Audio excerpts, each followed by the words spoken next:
Kedves barátaim, akik még nem ismernek bennünket, most szeretném bemutatni a férjemet, Kukorit. A tyukom.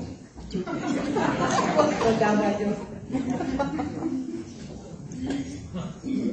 Látjátok?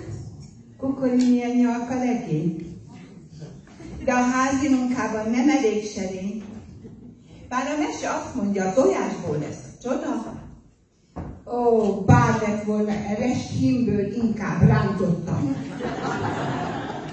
Hiába kárálóknak hozzak neki.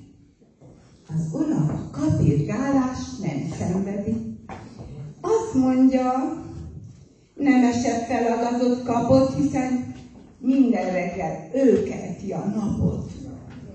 És ahelyett, hogy folyton kotlok a problémám, örüljek, hogy a párom így kivételes példány.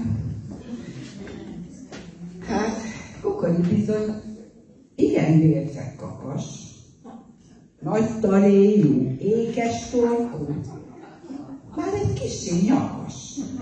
Azt is tudom, bátor és harcias, de a bánatomra ez most nem igaz, mert ezennel a tyúk szememre lépett, és nem hagyja magát a tépet önérzet.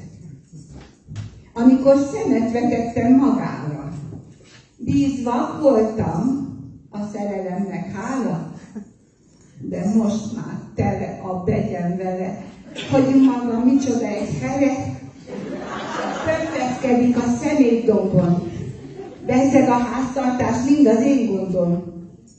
Tollas a hátam, de nem hiszem madárnak, villogjon a gyémánt félkarcállal másnak, maga balga szárnyas.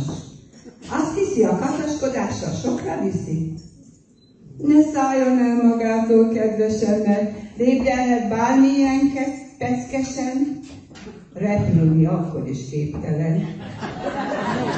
És hiába nagy hang, a díszes tollazat, ki baromfinak született, az is marad.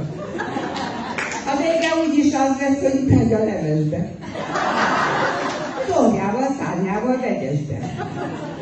No persze, tyúkeszemmel fel nem foghatom, mit tesznek egy ilyen vénykappanon.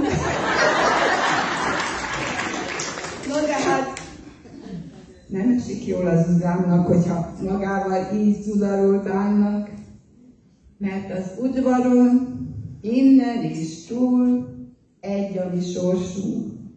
Tojásból vétettünk, és a konyhában lesz nyugtunk.